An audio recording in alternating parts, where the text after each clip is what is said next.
So yeah, you could go to the liquor store and buy one of the name brand coffee liqueurs off the shelf, take it home, mix all the drinks that you want.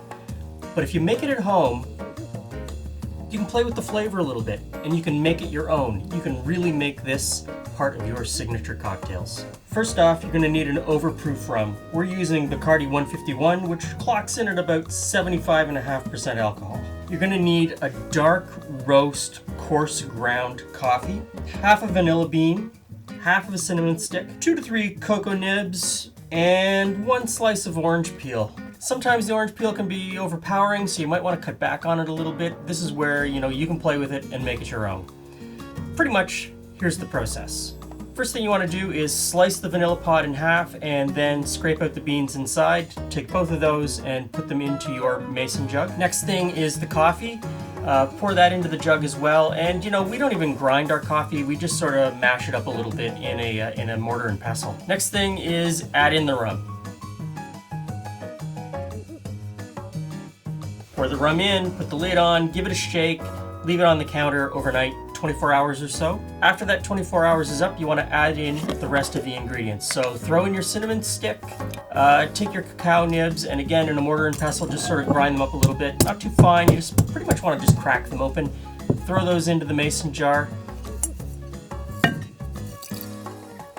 Finally, put in your orange peel. Again, you might not want to put in a whole slice of orange peel. Kind of play with it a little bit, you're going to find your sweet spot.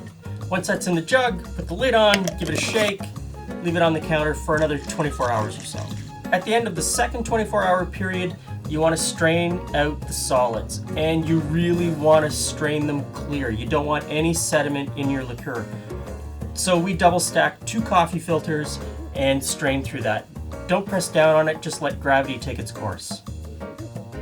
Once you strain it out, you're going to get about 350 milliliters of coffee infusion, and to that you want to add simple syrup.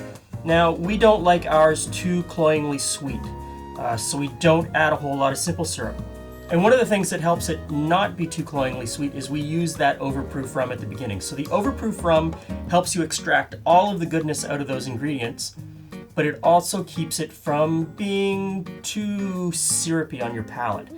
Really gives it a nice finish. So we usually start out with about 120 milliliters of simple syrup, pour that in, give it a stir, give it a taste, and maybe you might want to add a little bit more. So if you do, pour a little bit more in, give it another taste, figure it out. And that's it. That's all it takes to make coffee liqueur at home. This is great in Black Russians, this is great in White Russians, this is great on the rocks, just sitting on the porch on a summer day. Hope you enjoy it. See you again soon.